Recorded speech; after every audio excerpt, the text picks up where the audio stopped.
We Well, hope everything is well and you tell us all about Duke. well, thank you, Cecilia. It's so nice to be with you all this evening here in Durham, North Carolina. And thank you for joining the Duke Fuqua presentation. Uh, Today, as Cecilia said, I'm going to talk a little bit about the daytime MBA program at Fuqua, the culture of Team Fuqua, which is a lot more than a marketing mantra. It really is the ethos of being at Duke. And I intend to leave plenty of time for questions at the end. So if you do think of questions, feel free to send them in through the Q&A. I may not get to them until the very end of the presentation, but that way you won't forget your question. And I just realized that my presentation says Premium MBA Fair 2020, but as Cecilia said, with everything everyone has been through in the last year, it does feel a little bit like time stood still. But that being said, that I hope that this presentation finds you all safe and healthy and well, and excited about this next step in your career. So at Duke Fuqua, we think there are three things that really set our program and students apart from other top MBA programs in the US. The first is our culture. It truly is a culture of collaboration, not competition. You will see Team Fuqua on the website, in blog posts, on our social media. And as I said, it's more than just marketing, but it is a mindset that students really subscribe to even before they get to Fuqua. We're so fortunate that our students attract other incredible students who want to use business for good and making their mark on the world, and not just for improving the bottom line of themselves or a company. And that kind of culture where people are looking out for the greater good and looking out for one another creates a really happy learning environment and living environment.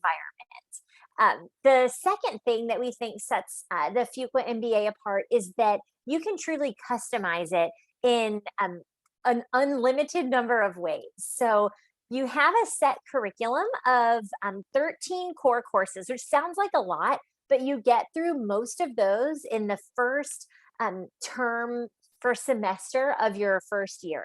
And then there's only one core class that you take in the second semester of your first year, and the rest are electives. So you're starting to take your electives prior to your internship. So you actually go into that new experience with something in your back pocket to pull from in terms of experience and knowledge. And third, the Durham community is really special and really different.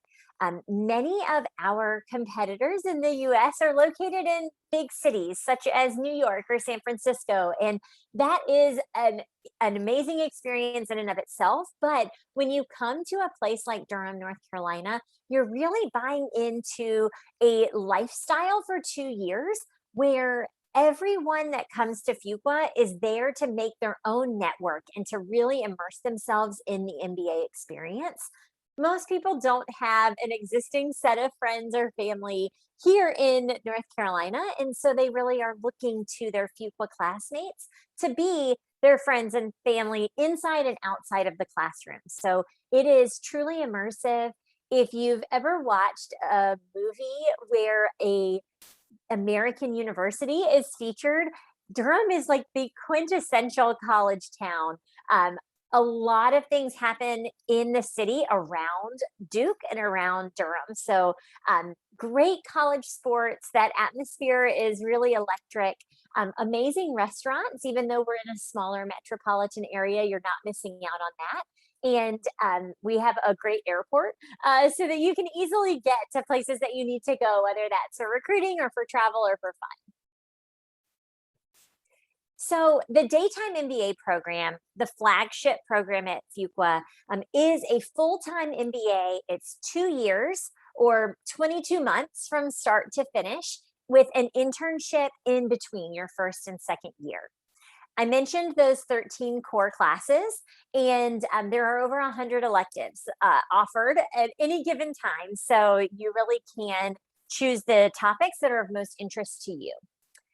We have a dedicated career management center, and our career center is broken up into sectors so that you can work within the industry that you are most interested in getting into post MBA.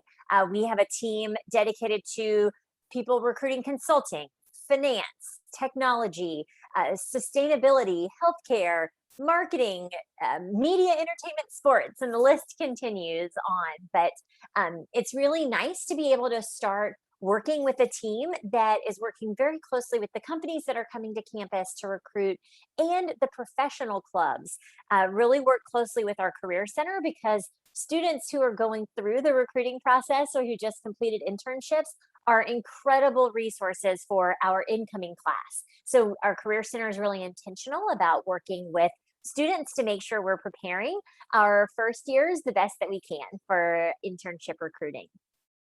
And then lastly, no MBA experience would be complete without the extracurriculars. So these are the clubs and organizations outside of the classroom, fully led by students, and are the ways that you really get to know people outside of your section during your first year, because you're going to take all of your core classes actually with the same set of about 70 people.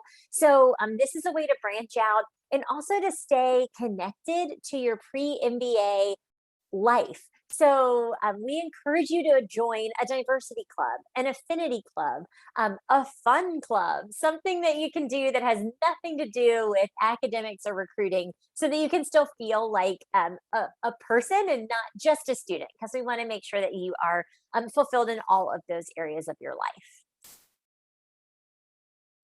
So here is our class of 2022 profile. And as I'm sure you've seen with different schools, this is our incoming COVID cohort from last year. So our class size is slightly smaller than it was in years past, at around 400. Most years our class is between 420 and 440. So slightly smaller last year. We anticipate being back to our normal class size this year when our students arrive in Durham in just a few weeks. The average age of our students is 29. 5.5 years of work experience is average, and that has remained consistent over the last 5 to 6 years. Our GMAT range is posted here at 660 to 740, and that is the 80% range. So there are students above that and below that. And we don't publish it as readily because we don't receive quite as many, but we do accept the GRE and the executive assessment. And I often get questions about what our average GRE score is. And as a composite, it is around 320. But that range, if you converted your GRE to a GMAT, is a lot broader for the GRE because of the way the conversion is. So if you convert it to a GMAT and see that you're at a 550 or a 760, like, you are still within our GRE range. It is pretty broad. And then if you opt to take the executive assessment, our average last year was about a 155. Big caveat, that may change this year. We received far more executive assessments this year than we did last year, because it was newly taken for the daytime MBA program, but we started accepting them more readily this year. So that may be updated when our new class profile is published. A few things that we're really proud of at Fuqua.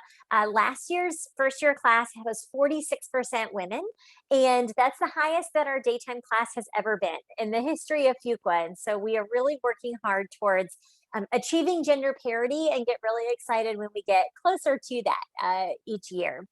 We had about 38% of our students identified as a minority in terms of race and ethnicity. 23% of our US citizens are underrepresented in business school, and 38% of our students last year held an international citizenship. And then you'll also see about a fifth of our class came to Fuqua married. It is a really family-friendly place if you would be considering moving with a partner or with your family. So I've mentioned a few times about customizing your MBA experience, and certificates and concentrations are the most popular way that our students do this. So we have 13 different concentrations that you can add on by selecting strategic electives. And you can also do one of our 3 certificate programs. And if you are an international student, many of our students opt to do our MSTEM track, which is the Management Sciences and Technology Management. It is what allows your MBA to be STEM designated within the United States. So if you earn that certificate and you are working in a STEM designated field, you're eligible for additional work authorization in this state. So all graduate students receive 1 year of optional practical training to be able to work in the US. And if you do the MSTEM track and are working in a STEM designated field, that is increased to 3 years. So most of our international students opt to add that in as one of their concentrations or certificates. And you can do 2 during your time at Fuqua. So that leaves one additional one to do another certificate, whether that's our HSM program for health sector or our finance certificate, or one of the concentrations that you see listed here. Many students opt to do one certificate or concentration that would be relevant for their immediate post-MBA career goals, and then opt to do one that may come in handy in the future, because most of the time the MBA is the last degree that you're going to get when you're pursuing graduate business education. And so students really try to make the most of that. And most of our students will do at least one certificate or concentration, because it doesn't take that many electives to earn a concentration. So a lot of times, even if you didn't plan on doing it, you kind of fall into to earning one of those. So in terms of careers, here are our top 5 industries, and these have been the top 5 for the last several years. Consulting and finance were the biggest when I started at Fuqua 6 years ago, and then technology has really taken off. And 3 years ago, it surpassed finance for the first time in our school's history, and then it's been inching closer and closer to consulting, which we're super excited about, to be located where we are on the East Coast and to still have such a stronghold in the technology sector is really great. And I mentioned the MSTEM track. Our technology companies are often hiring MBA students for fields that are STEM designated. And so that's a really great partnership that top companies are getting to take advantage of having Fuqua's top talent for even longer than they were a few years ago. So consulting is still king. That is the #1 industry year in and year out. But tech has been on the rise. And then you'll see financial services. Healthcare is another specialty at Fuqua that about a quarter of our incoming students start in our health sector management program. So it is a really robust certificate that you can earn, and has a great partnership with Duke's hospital system, which is one of the best in the United States.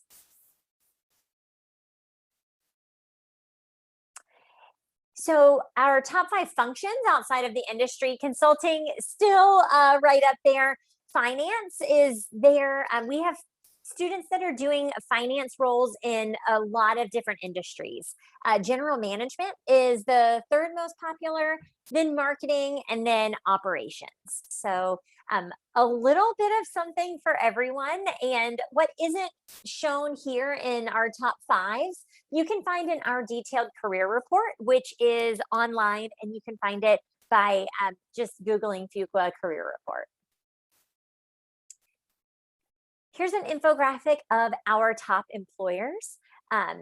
This changes a little bit year to year, but in the top 10 consistently have been Amazon, Deloitte, BCG, Google, and Microsoft kind of fluctuate a little bit within that. And then usually Bank of America or Goldman Sachs to represent our finance students. So really great opportunities in the United States and abroad. Most of our students are opting to work in the US immediately after undergrad, or excuse me, immediately after the MBA. But if you are looking to return to your home country, if you are an international student, that is also an option. And most years, about 80% of our students are accepting an offer through a Fuqua facilitated opportunity in terms of careers. So whether that's on-campus recruiting or targeted off-campus with the help of the Career Center, at least 80% every year are doing it that way. The other 20% may be within entrepreneurship or doing a more custom search where they're still using the Career Center, using our career resources and our alumni network, but are working a little bit outside of the typical on-campus recruiting that you may think of when you think of an MBA. So I'm going to spend a little bit of time on this slide because this is a big one. It is the components of the daytime MBA application. Our application will be live sometime next week, so stay tuned for that. But the 6 evaluative components of the application haven't changed year over year. And we weight all of these equally at Fuqua. So the first component that you'll see on the screen in the upper left corner is academics. We accept the GMAT, the GRE, and the EA, or the executive assessment.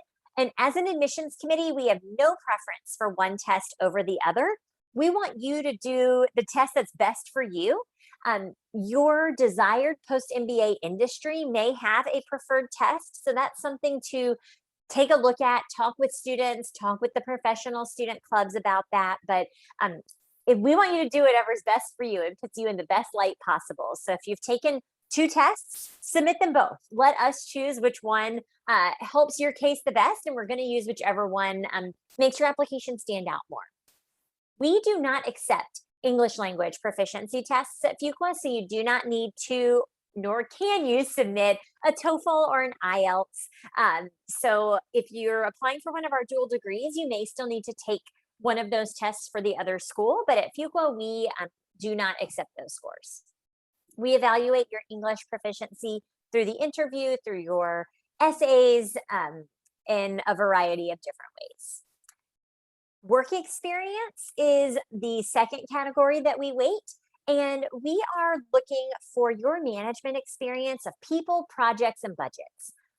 We don't have a minimum years of work, so it doesn't matter about the quantity. We really just want to see the quality of your work, the trajectory that your career has been on, and the management experience. So on your resume, be sure that you're really highlighting projects that you've been in charge of, budgets, people management. You don't have to spend a lot of room telling us your job description.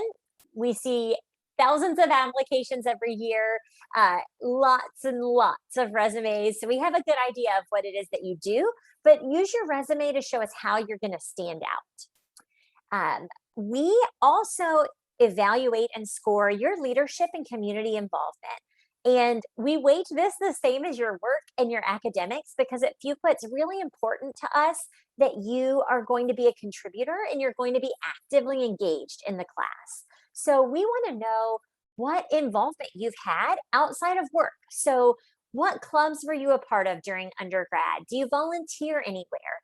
Have you started a recycling club at work or organized virtual happy hours lately? Think about the things that you do in your community, in your workplace, in your undergraduate experience that you weren't paid to do, and list them out for us.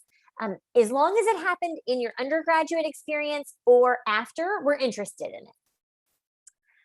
For the essays, we are looking at a short answer question, which asks about your post-MBA goals, a plan A and a backup plan, a plan B. And then we are asking for 2 long essays.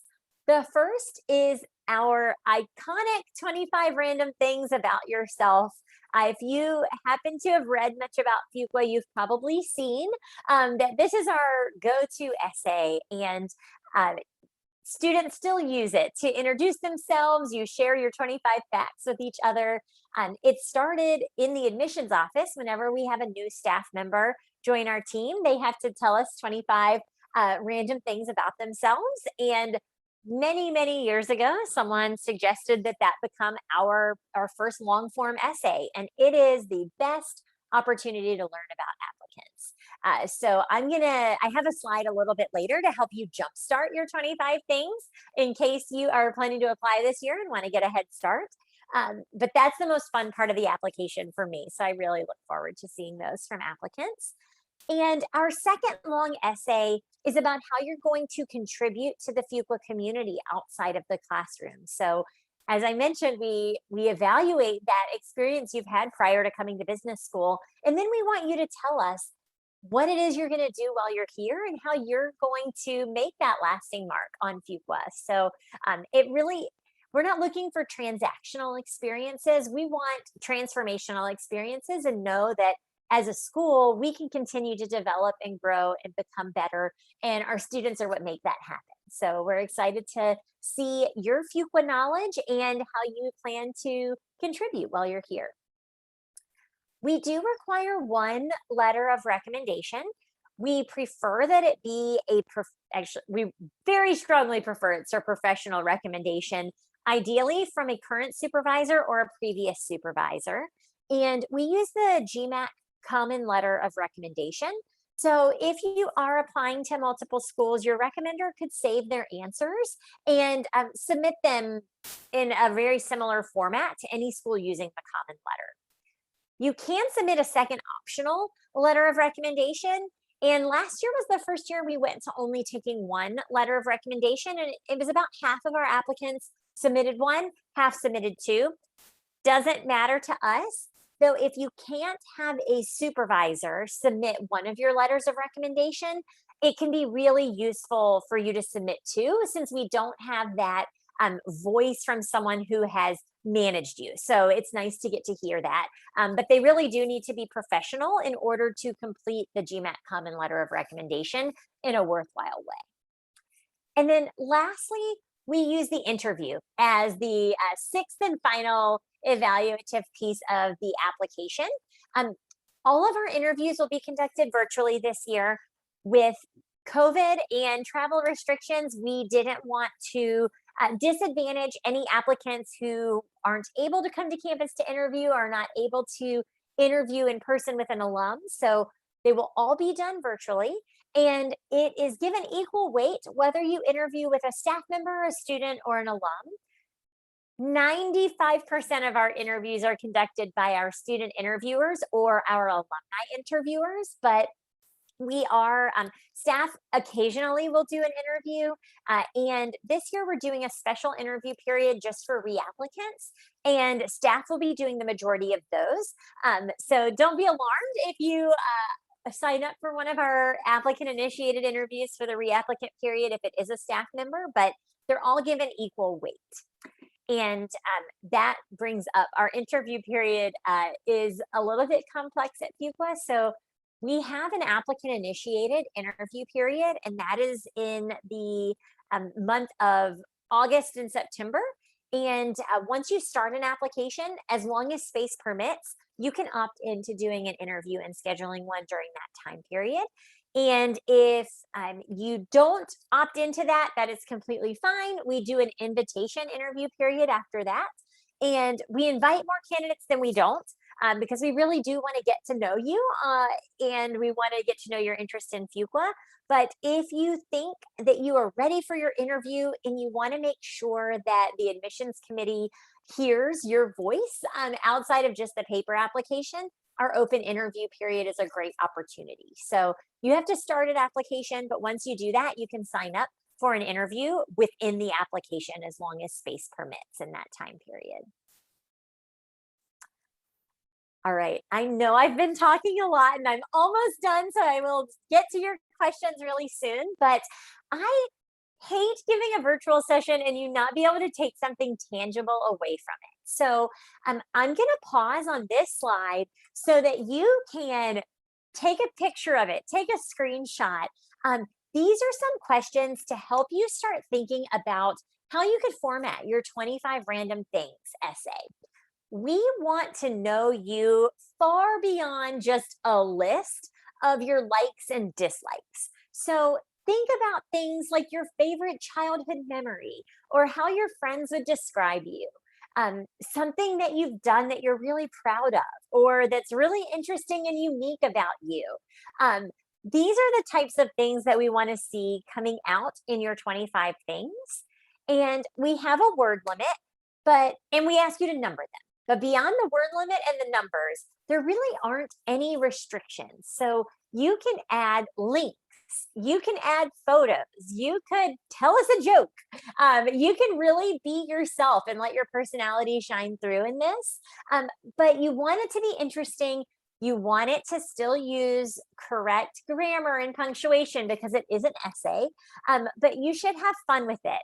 And this is one that's great to crowdsource to your family and friends, people you trust.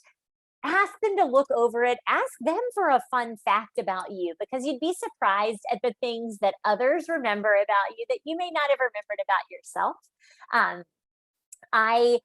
I'm pretty sure that posted online, there's a variety of my facts, but one that I have enjoyed getting to share is, if any of you are familiar with the game of baseball, in the States, it's customary at baseball games for someone non-baseball player to throw out the first pitch at a game. And often that's a community icon.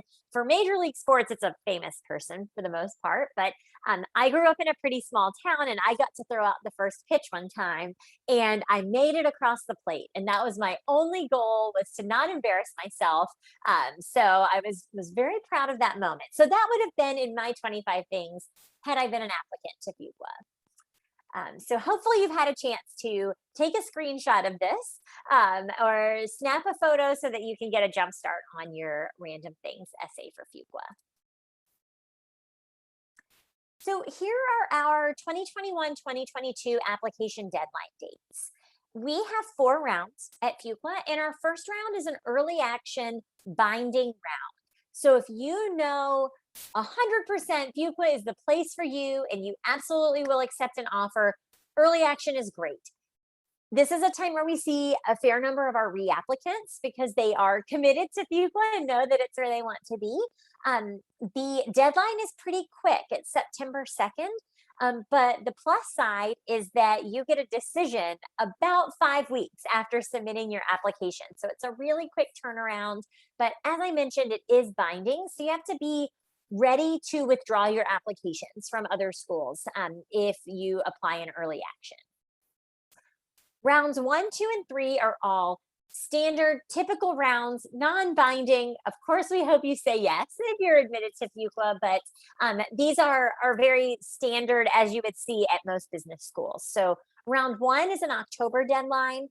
Round 2 is early January, and round 3 is March.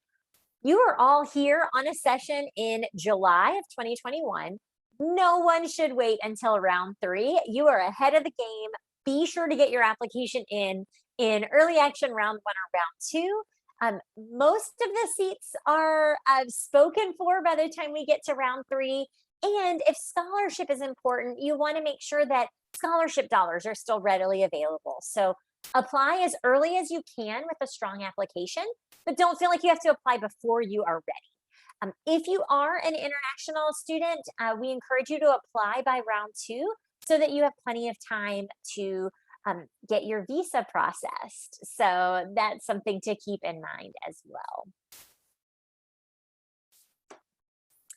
And then lastly, I wanted to chat about our Latin American Student Association. This is one of our most active student groups. They are an affinity group for Latin American citizens, for people who are interested in Latin American culture, for partners of Latin American students, and they also help on a professional level. So LASA, the Latin American Student Association, will do social events. One of their most famous events is the LASA White Party that is available to the entire school, and it is one of the hottest tickets at Fuqua that you can buy. If you're ready for an incredible party, be on the lookout for the White Party. But they also provide professional help, career support, alumni networking and engaging to make sure that you are really making the most of your MBA experience in the States and at Fuqua. If you happen to be able to visit campus, if we're open for visitors in the spring, right now we're planning everything to be virtual for this upcoming fall, but In the past, LASA students have hosted our visitors from Latin America and provided housing so that you can really get an authentic experience while you are visiting. And it is the Mi Casa Tu Casa housing program. So if we have campus visits in person in the spring, there will be information about that you can find. But even if not, our students are very eager to connect. We have a country ambassador from a lot of different countries throughout Latin America. So depending on where you're joining us from, you can reach out and we're happy to get you connected to a student that is from the same region as you. And I'm mentioning the Latin American Student Association because I know in years past, the Premium MBA Fair has been in Bogota, and I've been fortunate to get to visit. But if you are joining us from another region of the world, we have affinity clubs for most every region. So if you are looking to connect with students from your home country, be sure to check out our club websites to see what clubs are offered and the best way to connect with them. So that concludes the presentation. There are some contact numbers, emails here on the screen. I am the market lead or admissions advisor for Fuqua for students from Latin America as my international region and the Caribbean. And if you are located in the United States, I work with applicants and admitted students in the northeastern part of the US. So New York, Boston, pretty much anything north of DC, I am the assigned counselor. We have counselors who work with people from all over the world, and we're all happy to work with anyone. But those are the two areas where I would travel to if we were traveling. And you'll be hearing from me if you are located in one of those areas. So please feel free to reach out. We are doing a lot of different virtual events. They're about to really ramp up after our application goes live. So be on the lookout for that. But in the meantime, I'm going to take a look at the Q&A and see if I can answer as many as I can for you in the next 10 minutes. Someone asked, what score do we consider competitive in terms of the executive assessment? And I think anything above a 150 is something that you should be really confident in submitting.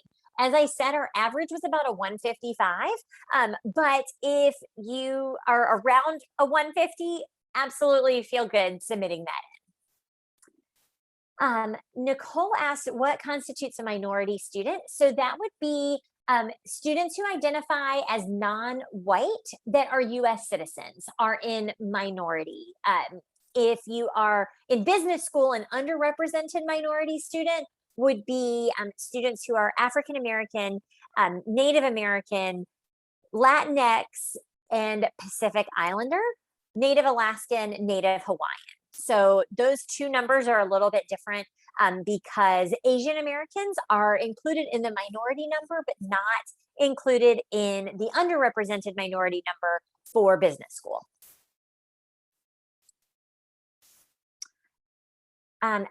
Great question about GPAs in Latin America looking different. We do not convert your GPA to a 4.0 scale and do not want you to convert it to a 4.0 scale either. We know that 5.0 is very common, 10 is very common, 7 is common in different areas, and we have different guides to help us assess your undergraduate experience no matter where you went to school in the world. So we are going to take a look at your GPA. We're also going to take a look at what we know is a good GPA for the university that you went to.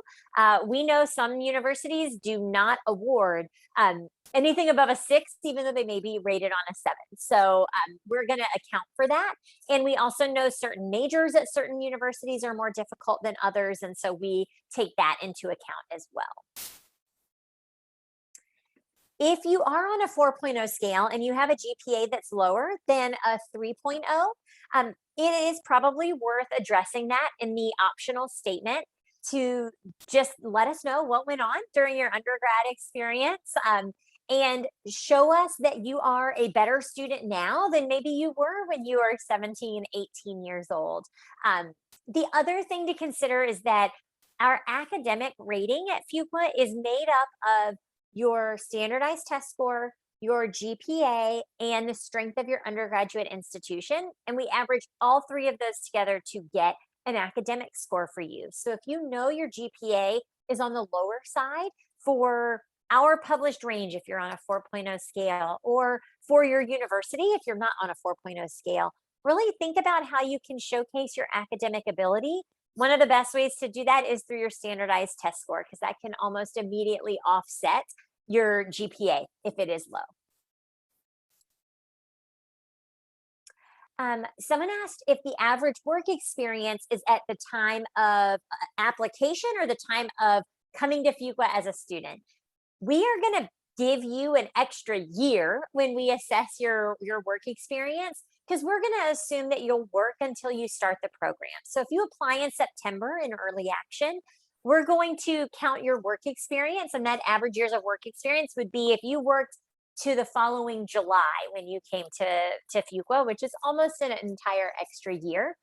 That also makes sure that we're evaluating candidates equally, no matter what round you apply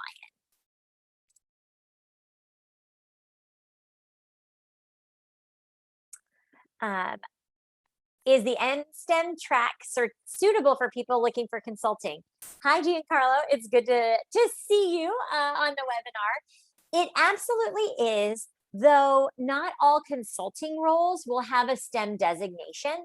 But I still think if you don't hold a U.S. citizenship and are looking to work in the U.S., it is valuable to get that MSTEM certificate, because you may change roles after a year. Your company may need you in a different capacity, and having that additional work authorization can be really valuable. So I do think it's still worthwhile. It's just not all consulting roles are going to qualify as STEM designated fields. Oh, another great question. If you are an entrepreneur, who should provide your letter of recommendation? I would say entrepreneurs and family business.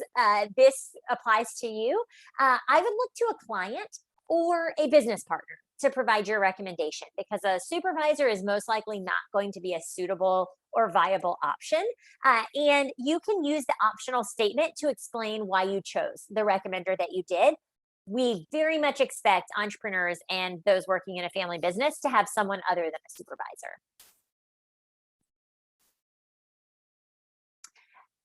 A question: how much of your application needs to be completed in order to sign up for an interview?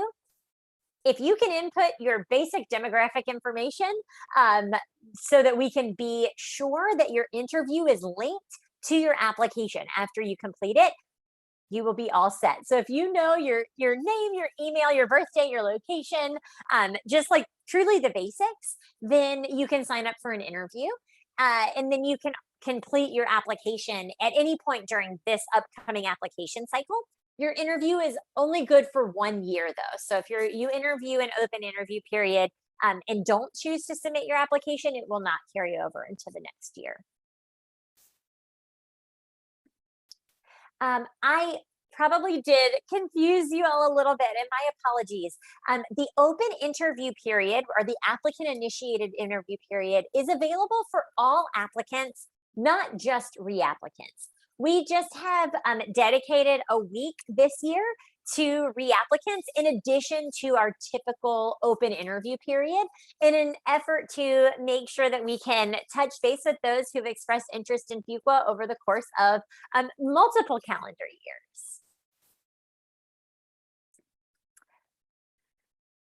A question about if you've completed all of your GMAT online attempts, because testing sites may be closed in different areas of the world. Will we consider a standardized test waiver? Right now, we do not have a test waiver, but check the website. Our application is going live in the next week and a half, and if there are going to be any changes like that, we will publish them alongside of our application going live. But if you can't take the GMAT again, if you've already prepped for the GMAT, the executive assessment would be an easy test to take, because it is formatted really similar to the GMAT. And if you're not pleased with your GMAT scores, I think that's a really great option if you do need to submit a standardized test score. How will we assign our virtual interviews? Will they be in your area? Possibly, especially if you interview in our invitation interview period and are located outside of the US.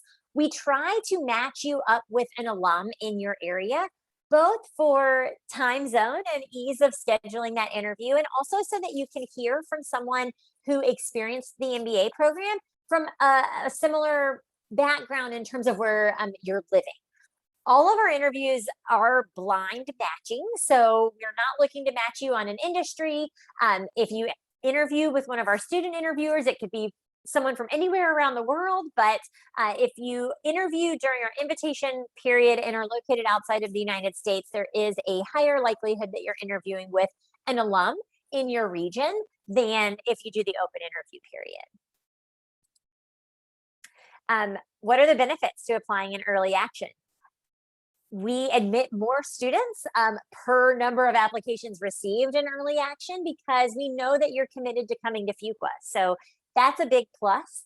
I think if there's an area of your application that you're not pleased with, or you know is going to be a sticking point for the admissions committee, a low undergraduate GPA, a low test score, light work experience, we'll take more risks on applicants in early action when we know that you will be coming to Fuqua and we know that you're going to say yes.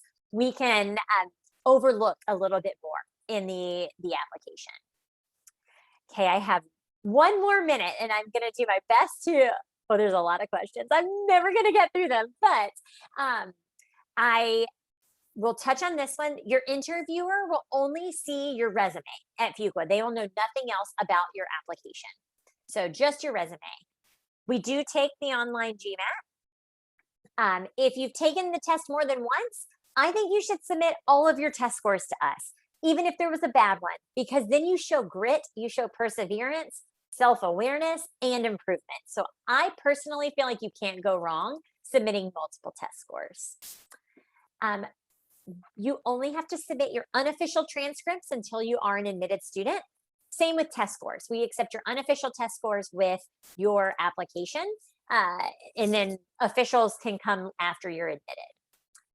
You can do the marketing concentration alongside of the MSTEM certificate. And for an age range for the full-time MBA, we have people as young as 23 in the incoming class and as old as, and I say old, as your upper 30s. I'm nearing that, so it's not old by any means, but the range is really wide, even though our average years of work is 5 years. If you're under or way above that, just be sure it's clear why you want an MBA and why now. We will email you when the application is live, so you can't miss it. And I think that's the end of our time together. So thank you so much for all of your thoughtful questions. If I didn't get to them, feel free to reach out to me via email or to join us at a future session. But I hope to see many of you on Saturday at the Premium MBA event. So thanks for coming tonight.